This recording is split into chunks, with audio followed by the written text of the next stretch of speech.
다 함께 사도신경하심으로 4월 26일 수요일 엘바다교회 오늘을 여는 말씀 시작하도록 하겠습니다. 나는 전능하신 아버지 하나님 천지의 창조주를 믿습니다. 나는 그의 유일하신 아들 우리 주 예수 그리스도를 믿습니다. 그는 성령으로 잉태되어 동정녀 마리아에게서 나시고 본디오 빌라도에게 고난을 받아 십자가에 못 박혀 죽으시고 장사된 지 사흘 만에 죽은 자 가운데서 다시 살아나셨으며 하늘에 오르시어 전능하신 아버지 하나님 우편에 앉아 계시다가 거기로부터 살아있는 자와 죽은 자를 심판하러 오십니다. 나는 성령을 믿으며 거룩한 공교회와 성도의 교제와 죄를 용서받는 것과 몸의 부활과 영생을 믿습니다. 아멘. 하나님께서 오늘 우리에게 주신 말씀은 구약성경 1245페이지 다니엘 7장 9절에서부터 14절까지의 말씀입니다.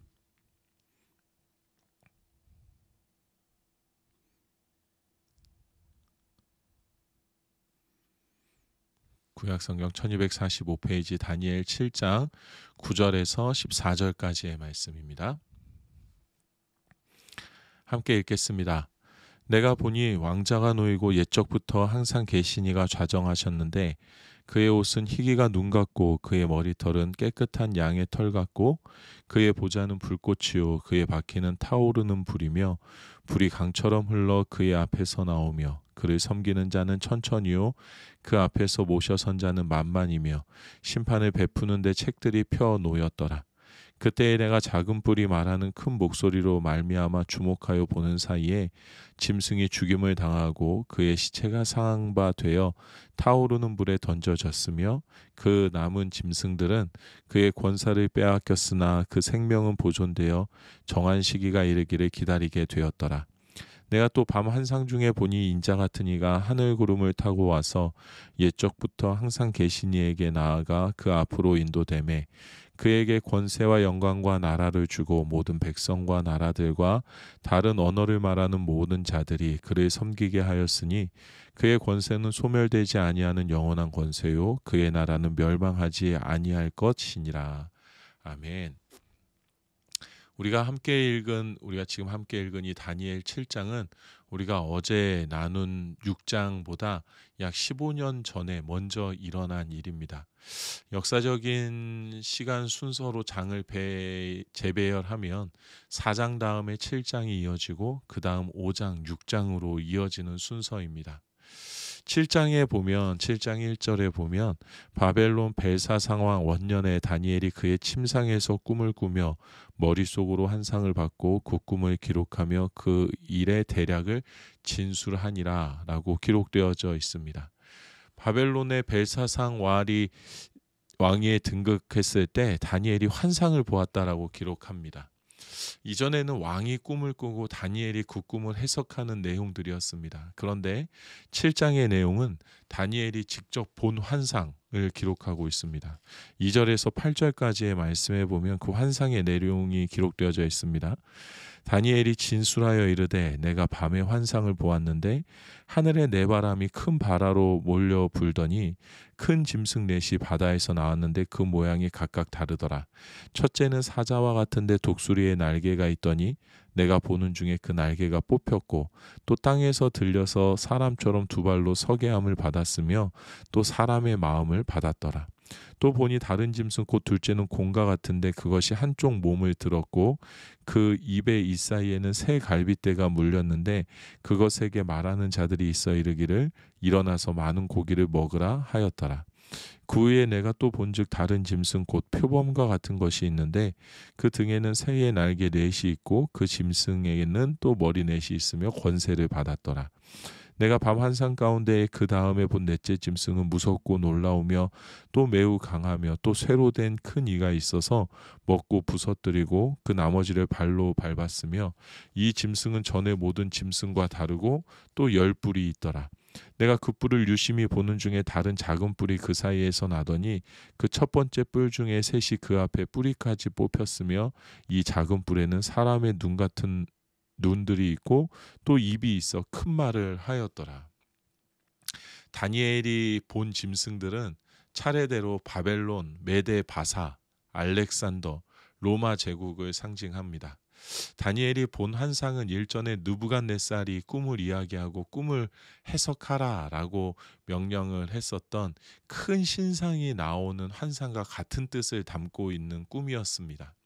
두 꿈이 같은 의미를 담고 있어서 참 신기할 수도 있고, 또 한편으로는 하나님께서 시간과 공간을 초월하시는 분이시기에 당연히 두 꿈이 같은 의미를 품고 있는 것이 아주 당연한 것이기도 합니다. 그리고 오늘 우리가 함께 읽은 이 본문의 말씀에 보면 아무리 역사적으로 강대하고 위대한 나라가 등장한다 하더라도 결국에는 우리 하나님께서 모든 세상을 다스리실 것이고 하나님의 영광만이 드러나게 될 것이다 라는 말씀이 기록되어져 있습니다. 하나님의 영광만이 드러나는 것, 그 정점, 그 마지막, 우리가 읽은 이 본문의 말씀에 그 정점이 나타나고 있습니다. 특별히 13절에서 14절의 말씀에 보면 우리가 얼마든지 누구를 설명하는 환상인지를 어떠한 상황을 설명한지를 해석할 수 있는 말씀이 기록되어져 있습니다. 다시 한번 같이 읽어보겠습니다. 13절에서 14절입니다.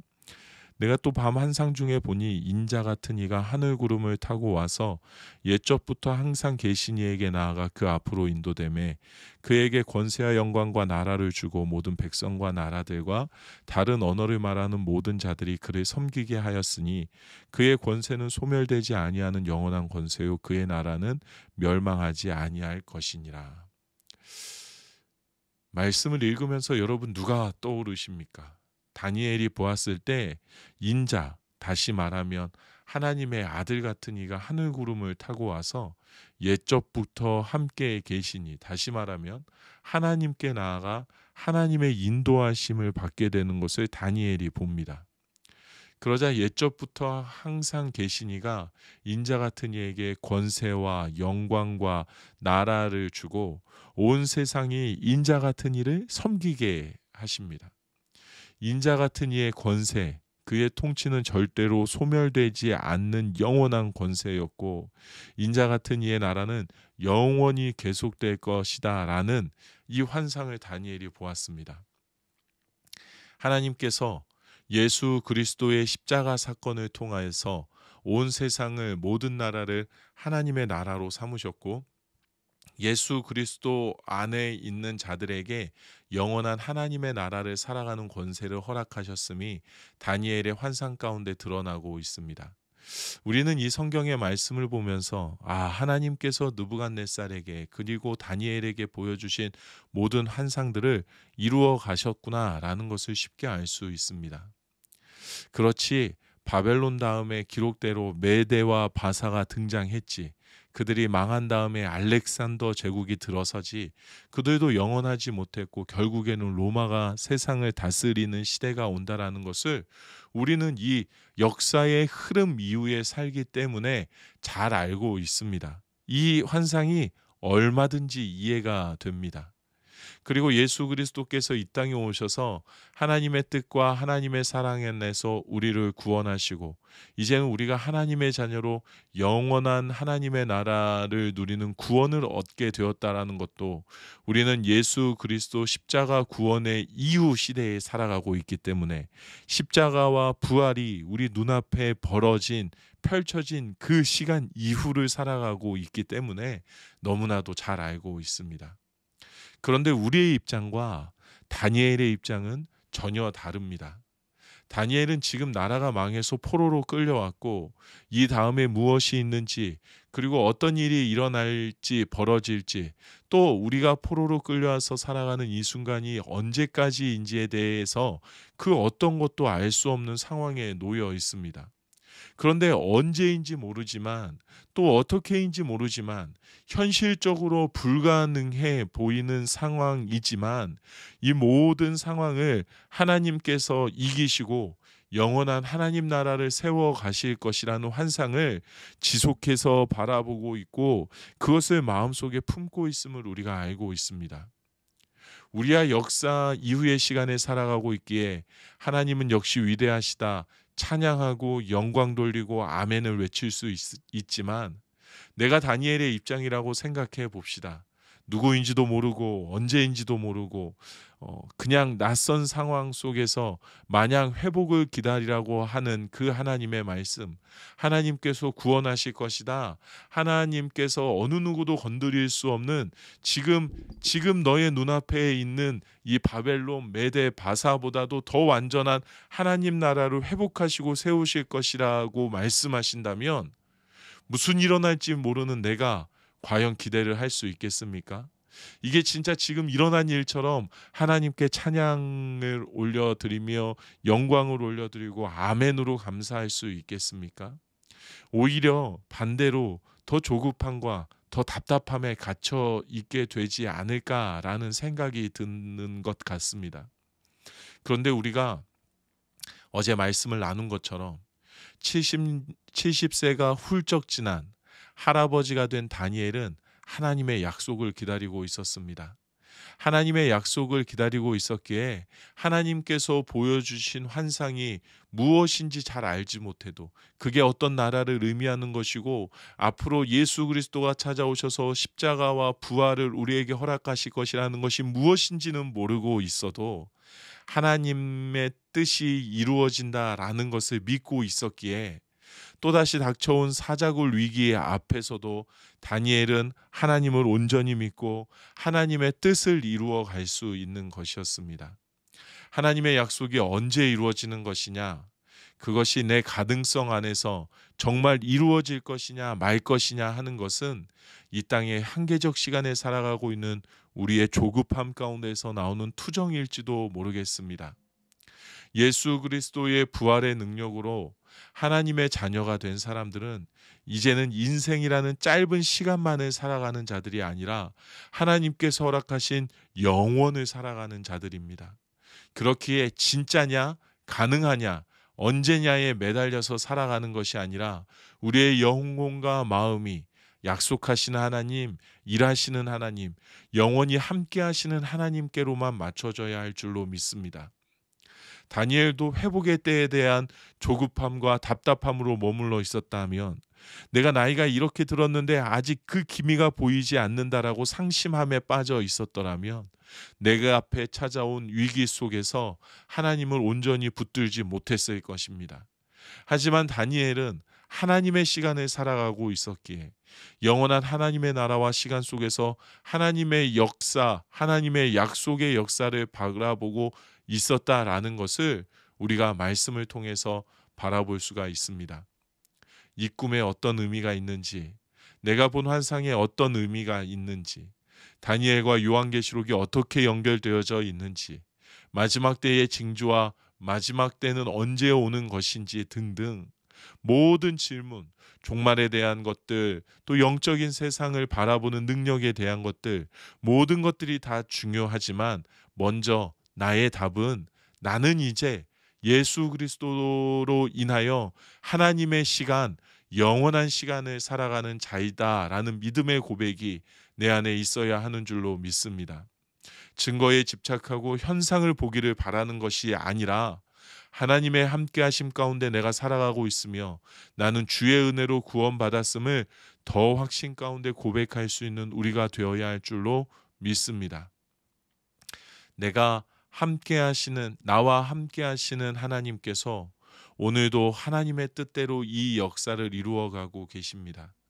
이해할 수도 없고 이해되지도 않는 일들이 우리의 삶에 너무나 많이 있습니다. 답답하고 조급한 우리의 마음 속에서 하나님의 약속, 그가 이루어 가시는 하나님의 일하심을 그냥 막막하게 바라보는 것이 아니라 다니엘과 같이 그렇지 나는 이 땅의 시간이 아니라 하나님의 시간을 살아가고 있지라고 생각하며 온전히 더 하나님만 굳건하게 붙드는 우리들이 되기를 소망합니다. 눈앞에 보이는 것 없어도 하나님께서 함께하고 계심을 믿고 확신하며 하나님께서 나를 통하여서 이 역사를 다스리고 이루어가고 계심을 온 세상에 드러내는 우리의 삶이 되기를 주님의 이름으로 축복합니다. 이 시간에 우리 함께 주신 말씀 생각하면서 기도하도록 하겠습니다. 내가 닥친 상황, 눈앞에 보이는 현상에 집착하지 않고 하나님께서 그의 뜻을 나와 함께 이루어가고 계신다는 것을 믿고 고백하게 하여 주시옵소서. 답답함과 조급함을 넘어서 상실감을 넘어서 하나님을 향한 기쁨과 감사와 영광의 고백이 넘치는 삶 되게 하여 주시옵소서라고 기도하겠습니다. 우리 가정을 위해서는 하나님께서 우리 가정을 하나님 나라로 세우셨고 이루어가고 계신다라는 것, 이 믿음을 잃지 않고 가정을 사랑하고 가정을 위해 기도하는 삶이 되게 하여 주시옵소서라고 기도하겠습니다. 교회를 위해서는 마지막 때에 복음의 나팔을 울리는 교회 되게 하여 주시옵소서. 하나님의 진리의 말씀 위에 굳건하게 세워지는 교회 되게 하여 주시옵소서라고 기도하겠습니다.